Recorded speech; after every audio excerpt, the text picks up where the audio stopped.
Good afternoon. We'll get started here. So my name is Sarah Birmingham. I'm a professor here at the College of Law, and I'm pleased to welcome you to the college today, and to the people that are joining us on the live stream, I welcome them as well. We're delighted that you could join us here today for the Law Foundation of Saskatchewan H. Robert Arscott Lecture. I'd like to acknowledge that we are gathered today on Treaty 6 territory and the homeland of the Métis. In honoring this land's history, we pay our respects to the First Nations and Métis ancestors who have shaped this place, and we reaffirm our connection to each other. I'd like to express our gratitude to McKercher, whose generous sponsorship enables our college to host these lectures.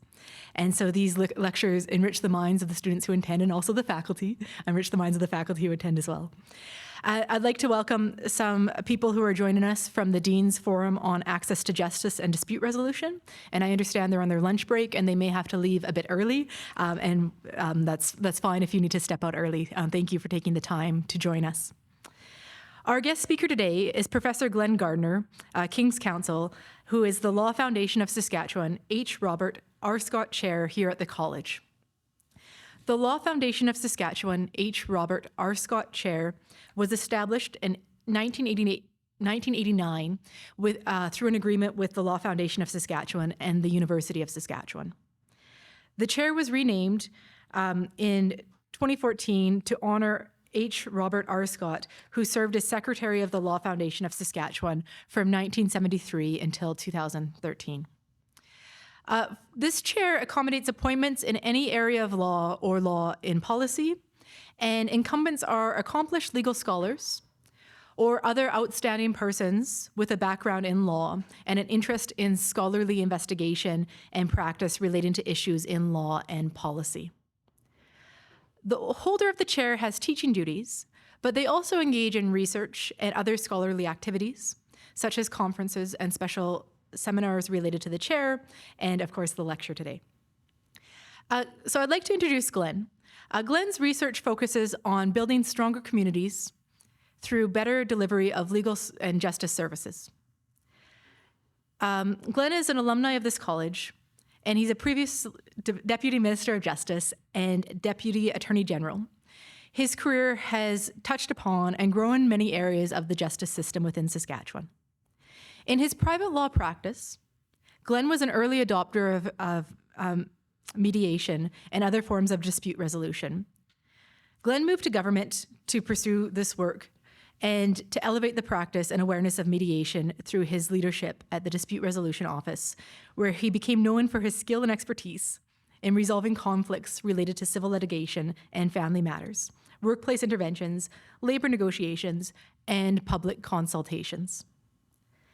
Glen moved from his role of Director of Dispute Resolution to become Saskatchewan's first Assistant Deputy Minister of Justice Innovation. Glen's work throughout his career has focused on finding new ways to provide better services in the justice system and building capacity to support those improvements. This focus is anchored in the belief that accessible, affordable, understandable justice services are key to building stronger communities. Glen has shared his passion for dispute resolution and collaborative processes as a teacher, sessional lecturer, and as a mentor. So I'll hand it over to my colleague, Glen. Thanks, Glen.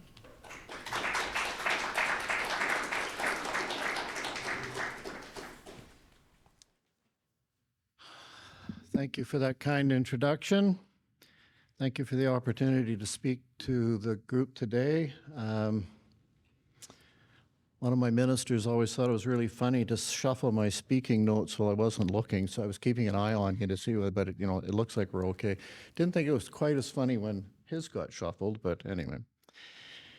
I'm going to be talking today on the topic of justice and community development and looking at some potential paths forward. Before I do that, I wanted to pause for a minute and acknowledge that even right now, while we're sitting here doing this event over lunch hour, there are literally hundreds of people across this province, and they do this every day. They work tirelessly, they're quiet, they're effective. Most of their work is under the radar, but they work very hard to manage the challenges in their communities, to improve those communities and improve the quality of life for the people that live in them. Often that goes unrecognized, and I wanted to pause for a minute just to say thank you. Some people here are here from that background, and there may be some that watch this, so thank you for all of your good work. So this is what we're sort of targeting today. I think we all know that communities experience challenges. They have overt and covert conflict, ranges everywhere from serious criminal matters to sort of general disorder, tensions that are sometimes described simply as localism.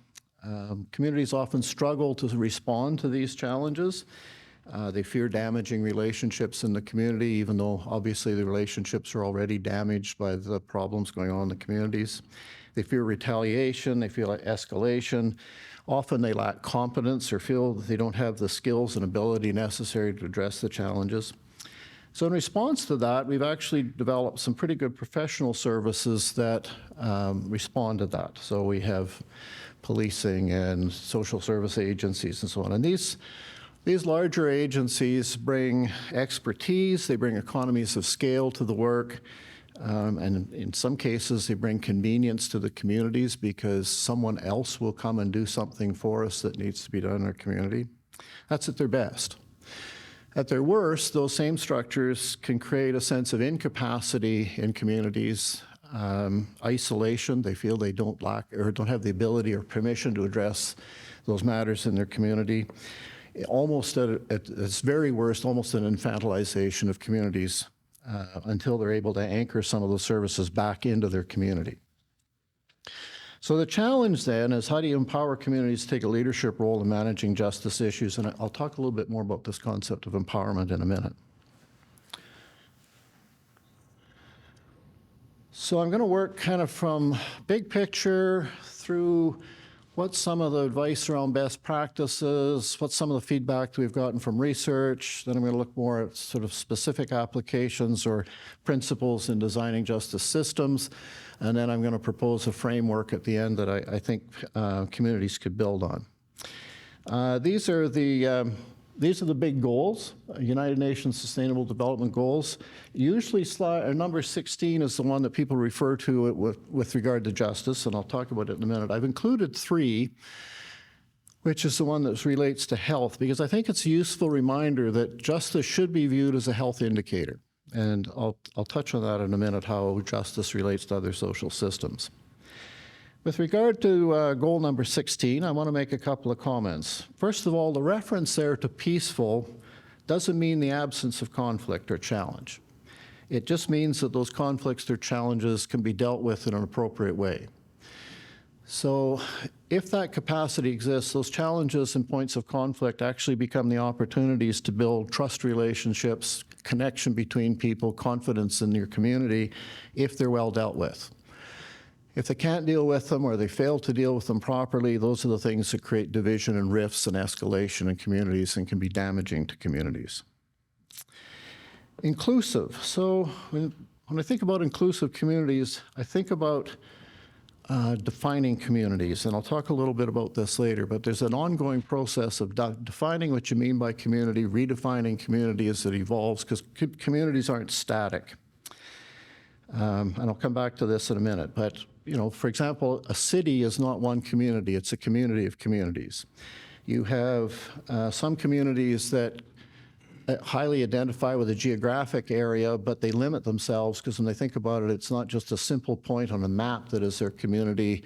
It may be a region that they connect with or share interests with that is their community. You can actually have communities with no geographic base. They identify as a community without sort of attaching themselves to a geographic base. But whatever the definition is, before you do community justice, it's an important engagement between people to define what they mean by community. Sustainable development, we often don't think of justice as an economic driver, but I think it's important that we do. The head of the Saskatchewan Chamber of Commerce was once quoted as saying, a place where people are healthy, well-educated, and live in safe and secure communities is a really good place to do business and invest. One of the chiefs of our Indigenous communities was talking to me and said, it's hard to attract visitors and investment to our community when they view it as a lawless land. So for him, building a justice structure in his community is clearly an economic driver. Access to justice, this has been part of a movement probably 20 years old. The definition has changed. I'm going to talk a bit about updating the definition of access to justice in a minute. I think it's timely to remind ourselves that it needs updating. And when the goal talks about institutions and having them accountable and effective, surely communities form the base of that institutional hierarchy.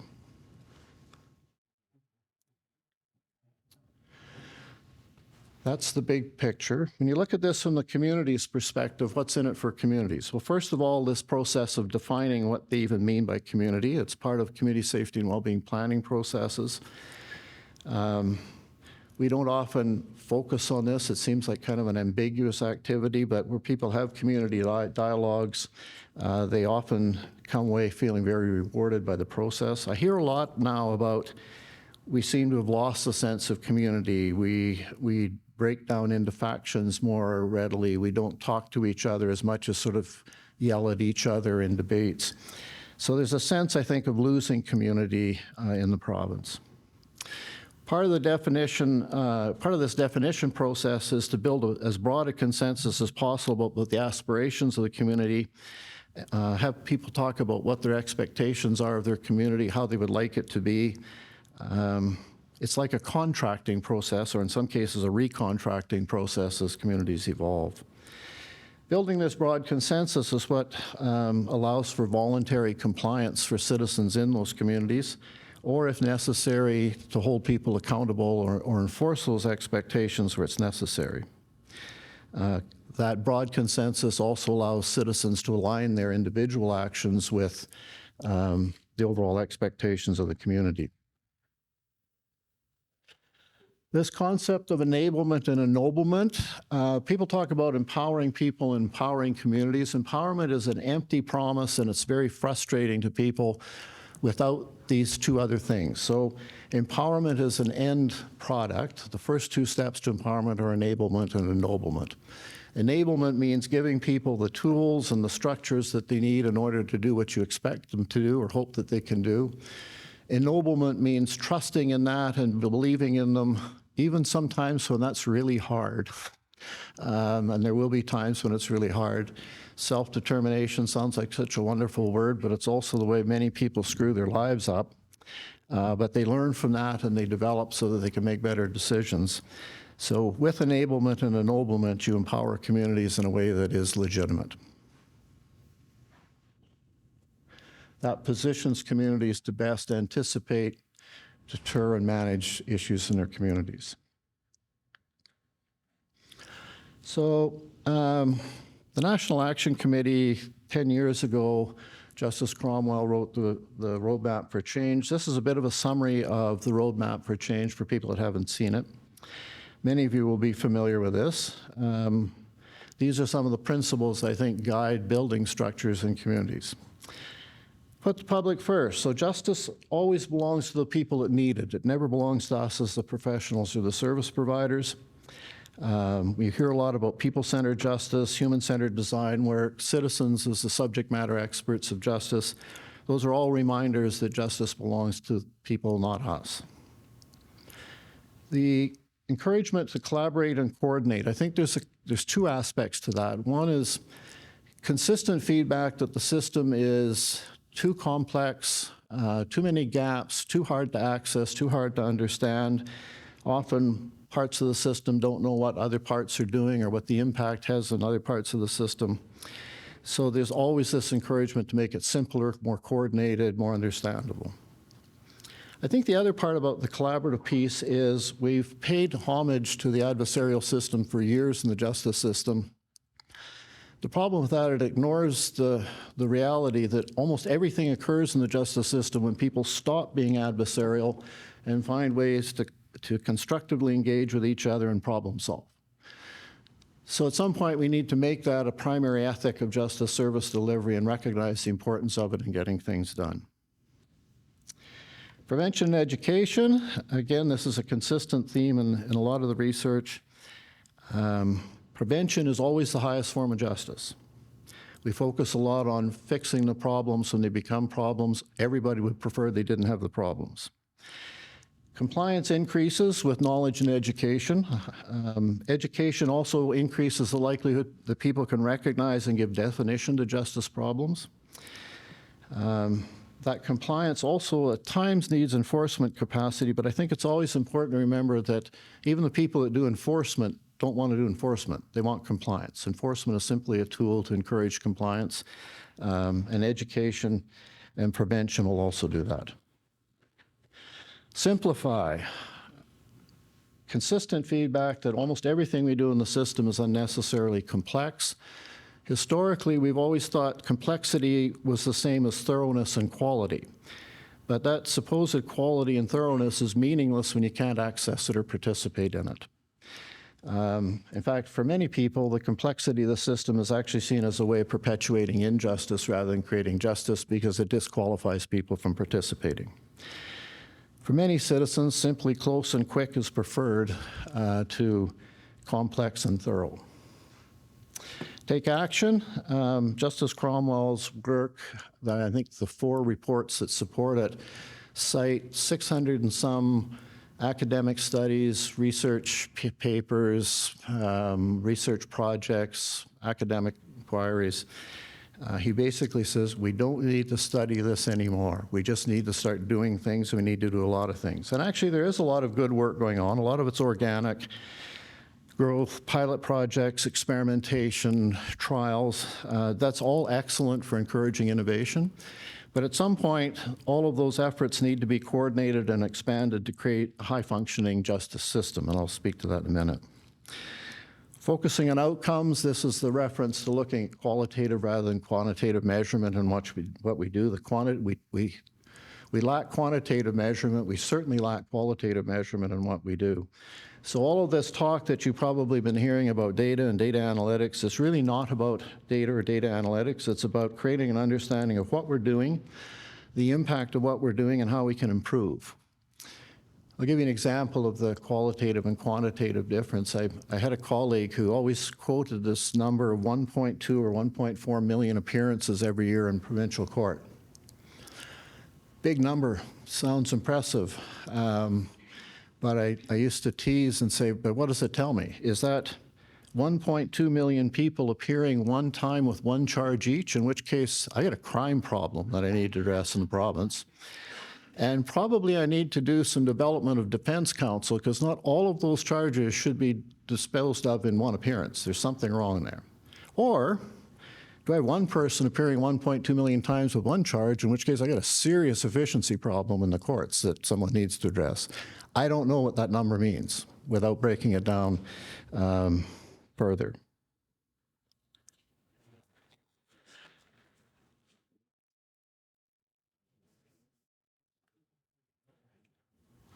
This also comes from follow-up work to the roadmap. These are the Justice Development Goals, and I'll talk a little bit about how they connect with communities. Address people's everyday legal problems. So most of the traditional system is not set up to address the problems that most people face most days. Communities are better positioned to manage the issues that most people face, quality of life offenses, for example, neighborhood disputes, sort of those things that provide irritation for people and problems for people, but they lack remedies in the traditional system. And we actually have new systems that allow for better management of these matters. When you think about it, things like small claims, although I hate that word, I want us just to talk about civil claims, because what we refer to as small claims basically is every civil claim that almost every citizen would ever have, but we give them this dismissive label of small claims. We need to find a better way of processing those. A lot of provincial offenses are regulatory or administrative offenses that could be dealt with in a different way. Obviously, community bylaws. A lot of Indigenous communities want to pass and enforce their own laws, and those are all easily anchored in community initiatives. Meet legal needs. I think the day is gone when we can tell people just contact a lawyer. For most people, that's not true. They can't, or they don't want to, or they don't think the problem they face requires the the skill of a fully trained lawyer. Even lawyers don't want everybody contacting them about everything, every legal need they have. So we need to find a better way to do that. Make courts work better. I always thought the way you make courts work better is you allow them to focus on the things that they do the best, and you find ways to manage other issues that are currently managed in courts in different ways. So the things that need courts' expertise and rigor, let them focus on that and find other ways to manage other things. Improve family justice. Justice Cromwell was quoted as saying, "Surely we can save our highest level of service for families in the justice system." And we're all familiar with the concept of it takes a community to raise a child. So how can communities be better positioned to help families just being families, but also families in transition or families experiencing strife?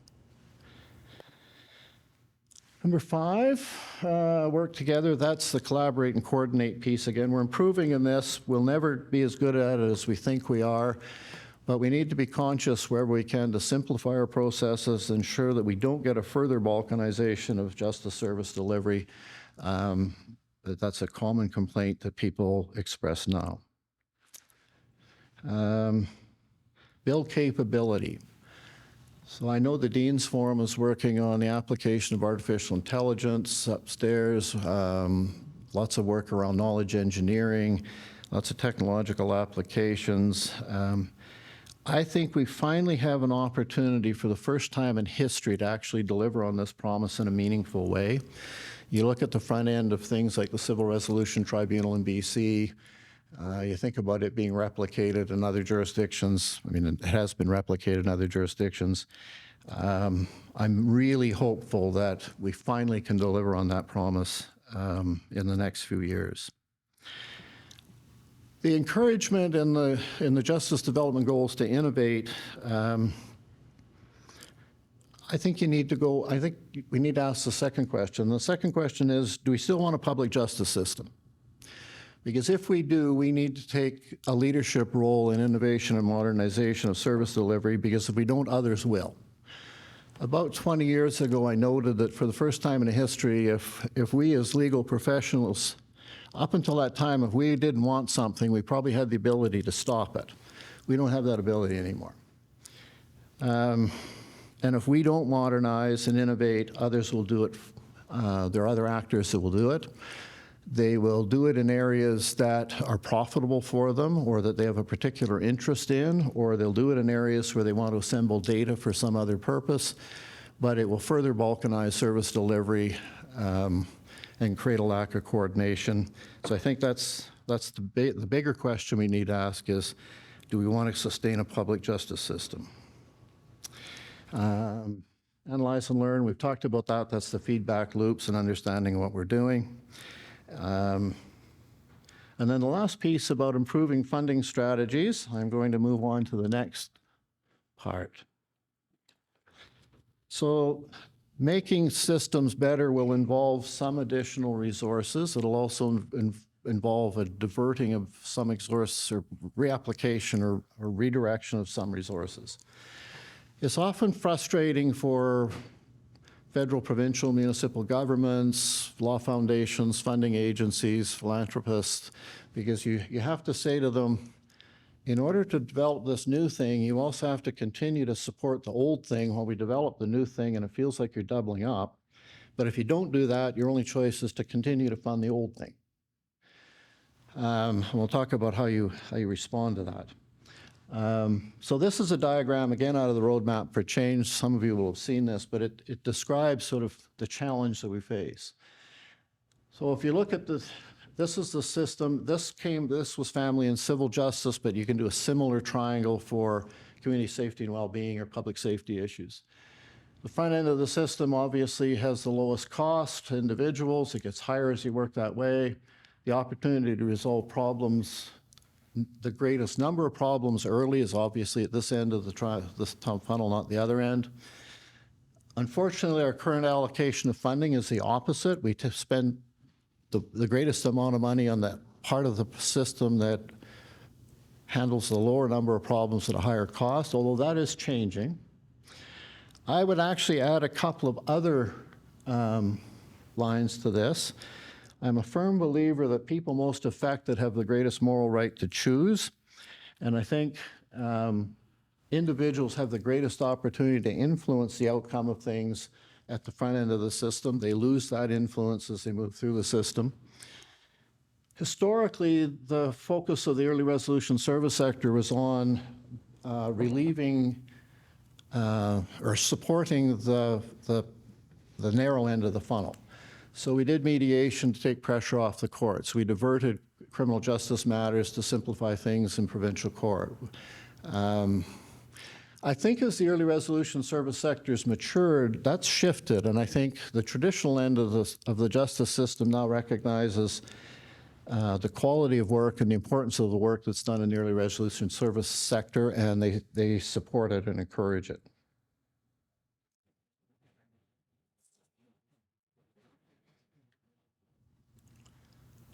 So this is the ERS when we talk about the early resolution service sector, and this is hardly an exhaustive list. There's lots of other agencies and processes that could fall into this early resolution service sector. I want to make a distinction. I put small L legal aid down there to distinguish it from large L legal aid. Small L legal aids can take a variety of forms, formats, and it's not just capital L, capital A legal aid, it's small L legal aid as well. I once had someone suggest to me that all the access to justice issue could be solved if you quadrupled the amount of money that went to legal aid and let them hire lawyers to represent everybody. And I had to tell them that was never going to happen, and even if it did happen, it wouldn't actually solve the problem that most people face.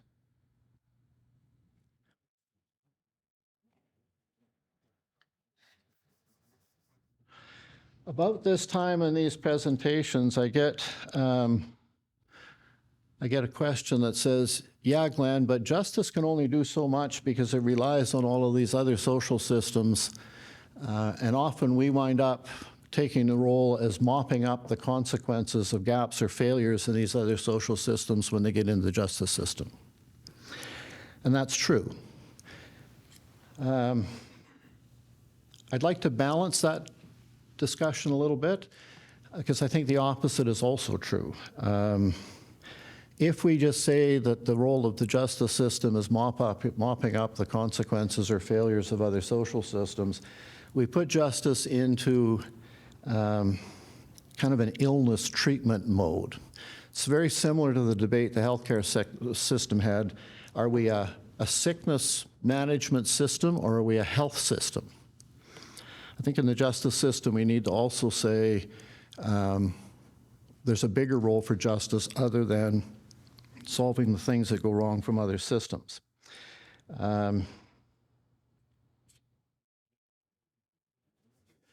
So if we build a community, to quote Pierre Trudeau, if we live in a just society, or if we build just communities, I think you'd find that people would be more secure. They'd be less stressed, they'd be less anxious, they'd be less depressed.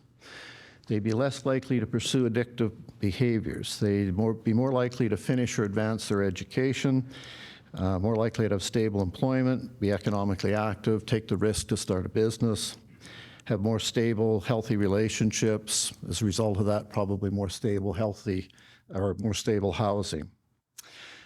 Astra Taylor wrote a book last year. It's actually the CBC Massey Lecture series this year. Astra isn't the first one to write about this, but she's got some interesting takes on this idea.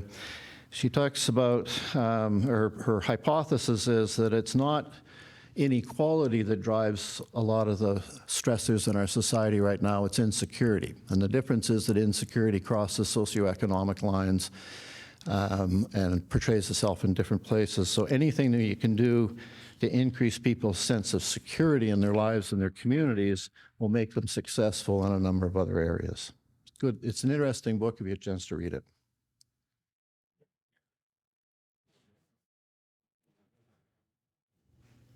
Then, so layered on top of the work of NAC and the Canadian Bar Association and their Achieving Equal Justice report and things like that, we have the Legal Needs Survey in Saskatchewan. This is a really interesting survey.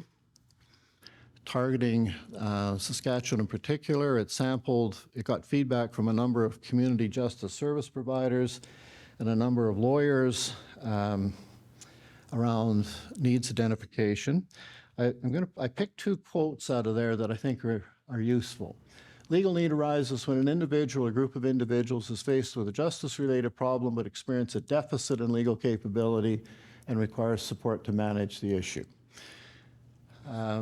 That gives us a challenge for access to justice. Access to justice is therefore concerned with, the wording is interesting. Remember I said access to justice used to be defined as removing barriers for people to access lawyers and courts for the services that they provide. That's 20 years ago. This talks about access to justice is concerned with people's ability to effectively navigate their justice-related problem, whether it be through formal or informal systems, and a lot of the feedback indicates people use informal service or systems, with appropriate legal or non-legal support.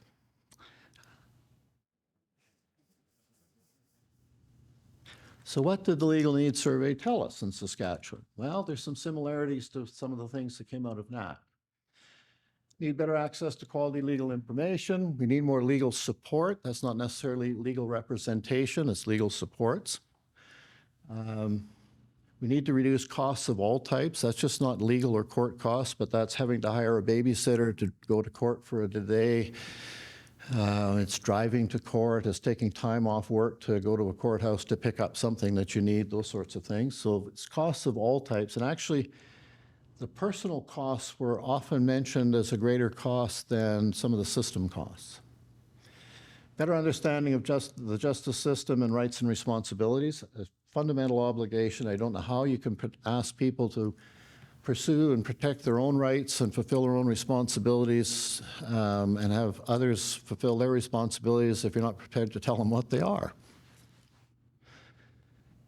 Increased awareness and access to services. So lots of feedback that says there are a number of services available to people to address the issues. They can't find them or they're not coordinated. So I got a number of questions over the course of my career. Why are there no services in some town? And I would put out the request and find there were actually 20 services available in that town, but for some reason people couldn't identify them, couldn't access them. So how do we make that simpler so people can find them? And increase community engagement. So clear statement that they want communities to be stepping up more to the plate and taking a leadership role. The last one, which is falling completely off the edge of that page, is collaboration. But again, that's the coordination and collaboration feedback that has come out in other research.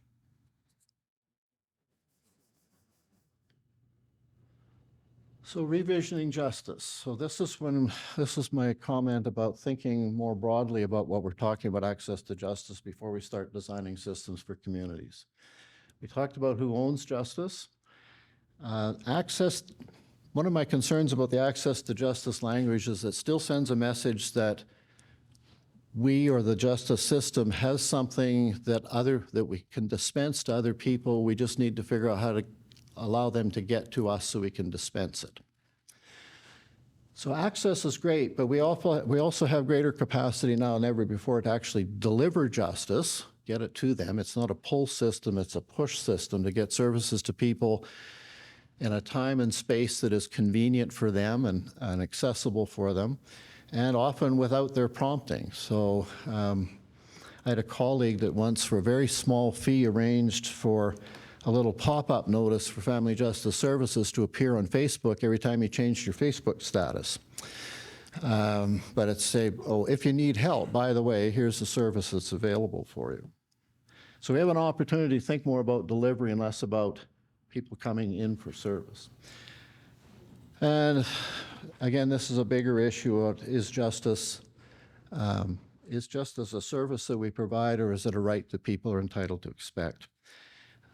Some of the early surveys around justice cautioned me that I should be careful about inflating people's expectations around access to justice or achieving justice, because if I did, then everybody would want it.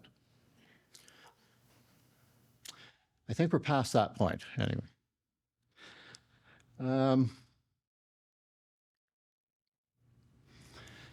So now we're going into, if you're designing systems for a community, what are the principles that you need to pay attention to?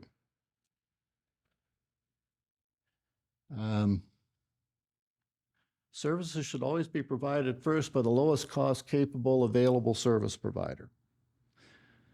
This is basic business service delivery 101. We should improve access but focus on delivery. Prevention is always the highest form of justice, so what we can do to prevent is obviously better than what we can design to address problems when they arise. Resolution in whole or in part is essential at every stage.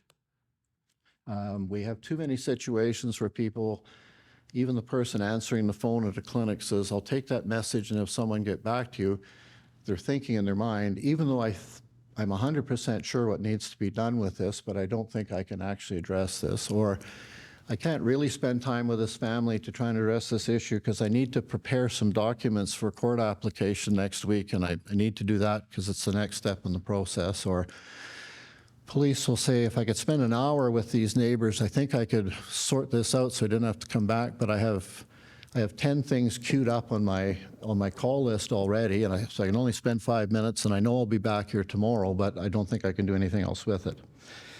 So this focus on resolution or whole and part at every stage gives people the services that they need. Vertical and horizontal integration are critical. Again, this is dropped off the bottom of the thing. Lots of talk about, oh, pardon me. Okay. Someone shuffled my notes. The vertical and horizontal integration is critical. So this is sharing data, sharing information, coordinating services. A lot of these organizations or community services work in relative isolation, which causes problems for them. Redundancy is better than gaps. We have a lot of gaps, but there's nothing wrong with having citizens have multiple points of access to get the services that they need. We have to invest for cost reduction and avoidance. So this goes back to the costing issue. I think when people trust us with money, we need to be able to say to them, we will use this money to reduce costs and avoid future costs. The toughest sell to any sort of funder is, give me more money to continue to do what I'm already doing. So I think there's a trust relationship, and we shouldn't be embarrassed to say that's an important consideration in how we design systems. We waste a lot of resources currently. Number 8, assess effectiveness through data utilization. That's all the data analytics piece again that comes out of this. I found an interesting quote. Developing a better understanding of people's legal needs and their experiences navigating justice-related problems is the first step towards achieving equal access to justice. That's from the World Justice Project in 2019. So how do we develop that better understanding? We develop it by that, what we collect in terms of data, what we share in terms of data, how we analyze it, and how we utilize it. We should redesign services to support technology. So technology holds huge promises for better delivery of justice services, but only if we redesign justice processes before we put them into a technological application. If we don't, we're simply paving the cow path, as someone once described it. In my career, I've experienced lots of situations where people had 45 steps in some process that took them 60 days to complete, and when they actually did the work to peel that apart and examine it, they discovered that they actually could get by with 5 steps that they could probably turn around in 3 days. But until you actually take the time to do that design work, you don't find those things out. Once you've done that work, that's what you put into the technological application, so that you get sort of the double effect of technology and the simplified process. Again, I think we now have a greater capacity to do that than we ever have before.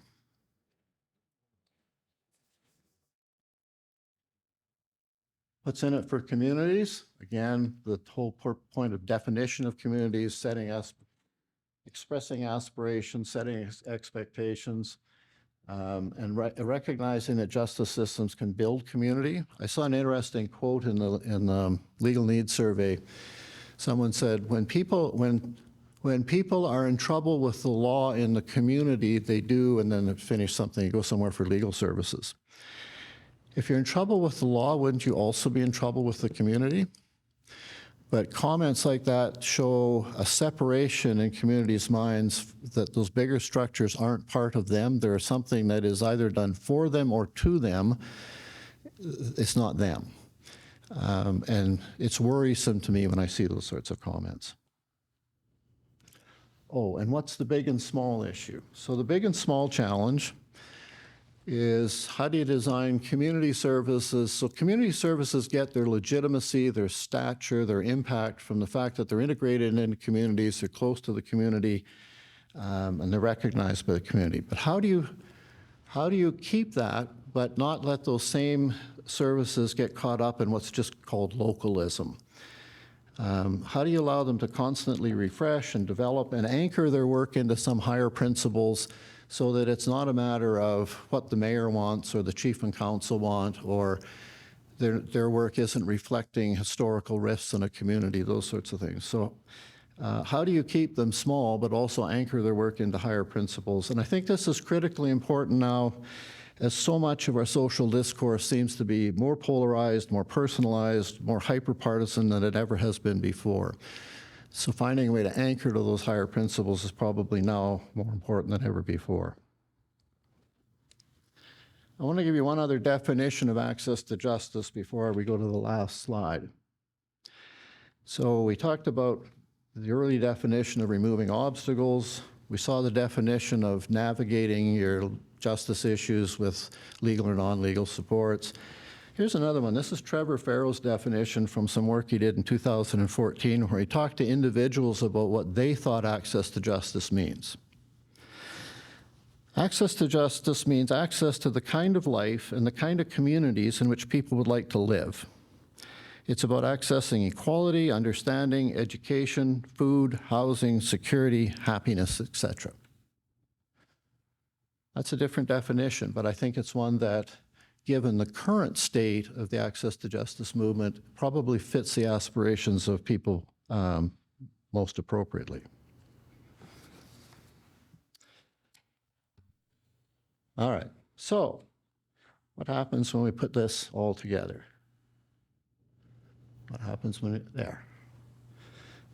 So I'm going to suggest this as a framework. So when we put all of these factors together and we try and design something for communities, what does it look like?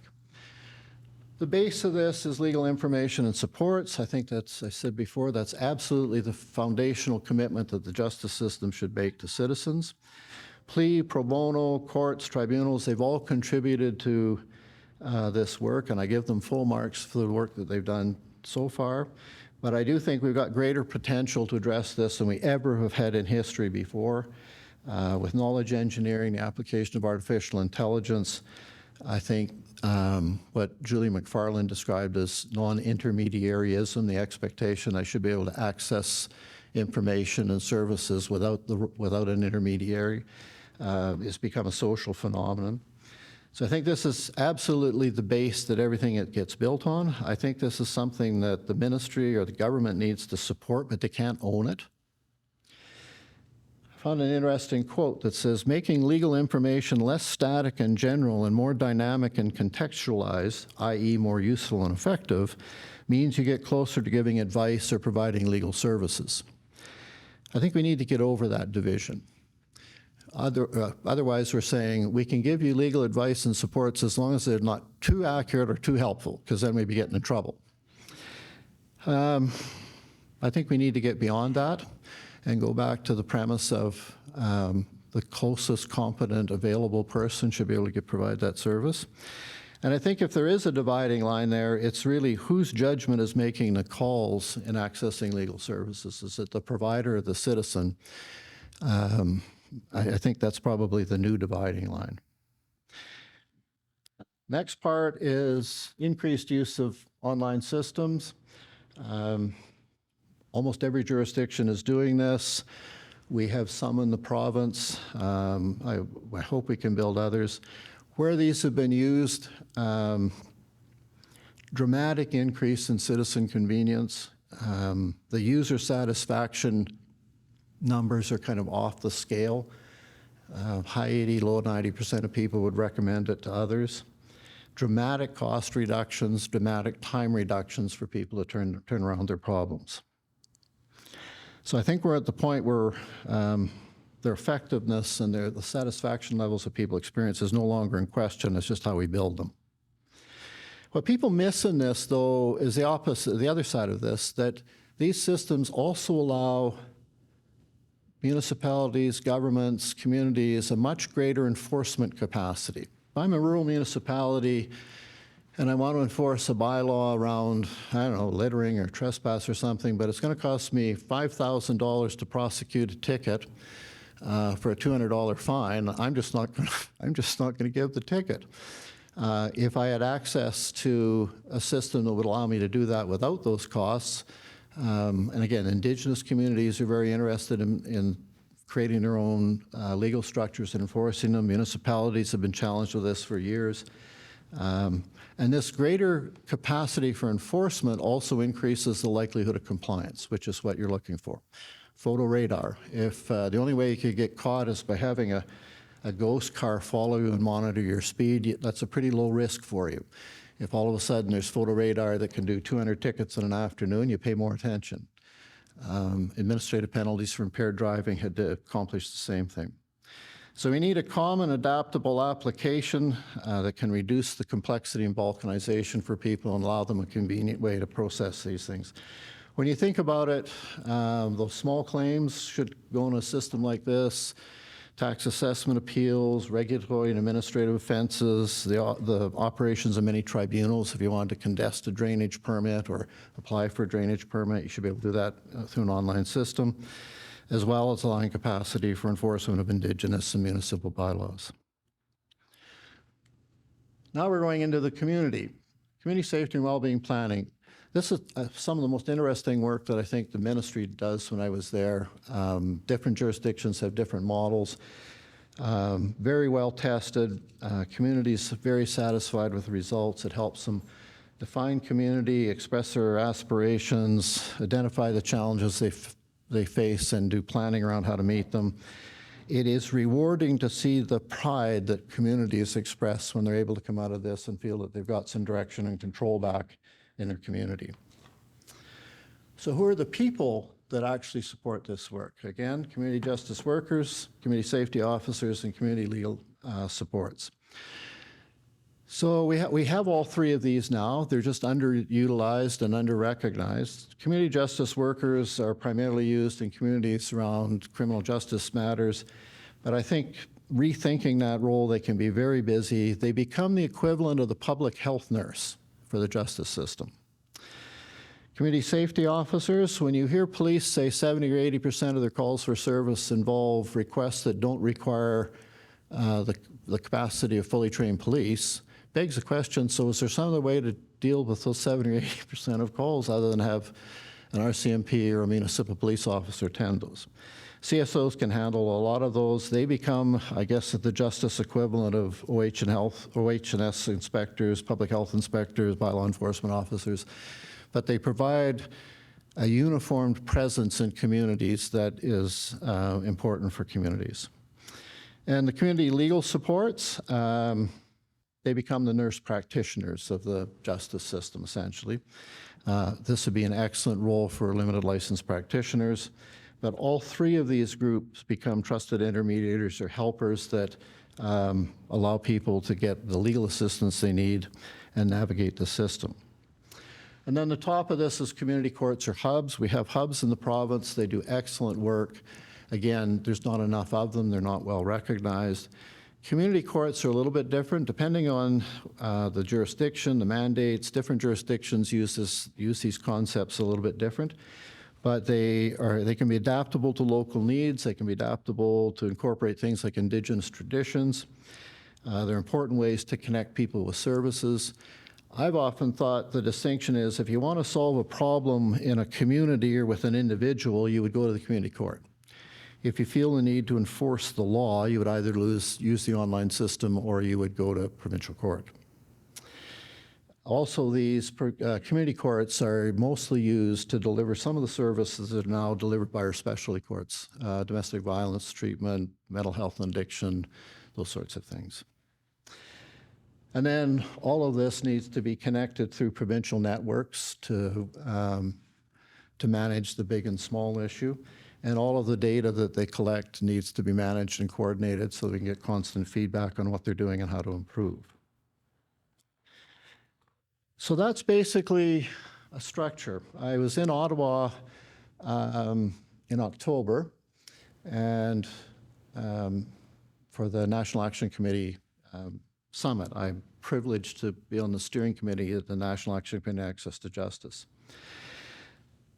Chief Justice Wagner left some comments or gave some comments to the group and ended his comments by asking us to think about these three challenges, which he thought were the big challenges right now. How do we ensure no one's left behind? What's the future of public legal education and information? And how do we get more organizations to adopt the common framework? Those are the three things that Chief Justice Wagner wanted us to focus our energies on. I think this addresses that. You leave no one behind by closing gaps and creating some consistency and uniformity and accessibility in the system so people can move ahead together. We talked about the future of public legal education, and I'm excited by the promise of that. And you get people to adopt a common framework by giving them a common framework, something like this. There's also common frameworks around what data we collect and how we manage and use it that could also be important for people to buy into. So I have good news and bad news. Which do you want first? Want the good news? Okay. So the good news is there's nothing new here. We don't need to invent anything. We don't need to, none of this is pie in the sky. None of this is, well, think of what we could do if we could transfer electricity without wires. Well, we can't do that. All of this exists. Either we have it here or other people have it. There's lessons that have been learned. There's structures that we can replicate. That's the good news. The bad news is it's uncoordinated, underutilized, under-recognized, and incomplete. When I look at this, I feel like the 500-piece jigsaw puzzle's been dumped out on the table, and some helpful, smart people have already put all the edges together. So we've got that. But there's still a big hole in the middle, and when I look at the pile of pieces, I realize that there's no possible way there's enough pieces there to complete that whole picture, so there must still be some I need to shake out of the box, but hopefully they're there.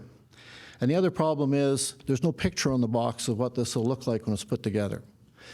So we need to give the common framework or the picture so that people can coordinate their actions to put this together.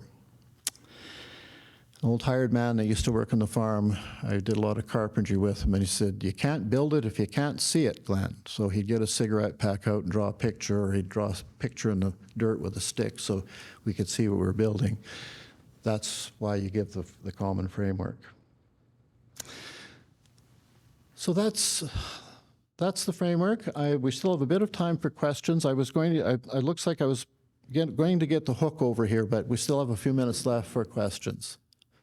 Questions or thoughts? If anyone wants to, we have those. Yeah. Ask questions, please. Everyone going to Ireland.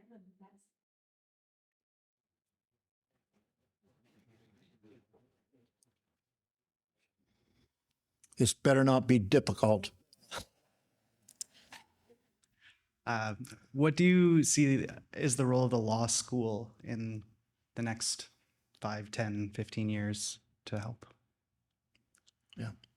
And I'll say in our province because we're unique where we have Right. one. I think there's a big role for the law school in allowing young professionals to see a whole variety of roles for themselves in here. So who's going to do the adjudication in the online system? Sounds like a great job for young lawyers to me. Who's going to provide the community legal services? Sounds again like a pretty good job. Law College probably has a role in providing training for limited license practitioners who might be part of responding to that, specialists in family law and criminal justice, for example. Yeah, and I think training young professionals to recognize that it is a professional obligation for them to think through these issues and help redesign the future system, because they're going to be the ones that are working in it. So to give them that challenge. I think some of you may have heard my coaching to some of the first years: never accept the role as a replacement part in the current system. Always think about what it is you want to build.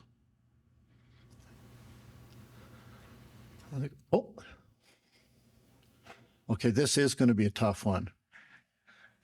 Oh, no, this is an easy one, Glenn. Okay, Glenn, you've got this here. You've got the puzzle pieces. Low cost efficiency is where, we always have to keep that in mind. So where do we start and where do we get the biggest bang for our buck? You are a big thinker. You have been at the levers of power for a long time. You know all of the actors in the province and in the communities. Where do we start? I think the legal information and supports is the base. If you put time and energy into that, I think everything sort of springs out of that. The ODR system, I think you can build over the next decade if you're intentional about doing that. That doesn't need to be done all at once, but once you have the platform established, people can adopt it and participate in it as they see. I don't know how we're going to meet the demands otherwise. So if all the Indigenous communities want access to something like that, and municipalities, the more people you get, the more you need access to this, and the greater your enforcement ability increases, the more you need this. So, the police that used to follow you and give you a ticket, they do 1 or 2 or 3 in the afternoon if they're lucky. You can't use the same system to process photo radar that can do 500 in a day. So you need to think of some other way to process those things. So that can be built. The safety and well-being piece, I think, should be put into the overall planning process of all communities. It's now viewed as sort of a separate process, but I don't know why you wouldn't integrate it into all the work that communities do. If you want to be a mayor or a councillor in a community, this is part of the work that you're expected to do. And the rest is giving some profile and recognition to the people that are already doing that work. And communities can make different decisions about the allocation around that. So if they feel really well served by legal aid, they may not think they need community legal services, but they would really like justice workers to help support the work of the RCMP, and they've got good policing because they're close to the RCMP depot. If the RCMP depot is an hour away, you may say, we need those community safety officers, and we might need the justice workers to work with. So people can focus on how they weight these things, but they sort of go together as a package. But yeah, I think that you actually build them kind of in that order, Heather. Thanks, Glenn. And to present our thank you, we have our student, Misha Versal, is going to present you again. Thank you, Glenn, I will. Thank you, Glenn. Myself and several of my classmates have had the pleasure of being in Glenn's class this semester, and we can truly see the emphasis on community collaboration and education in all of your work. And so thank you for presenting today and for offering your class this semester. And on behalf of all faculty, staff, students, and community members, we wanted to present you with this gift. Thank you again for your presentation today.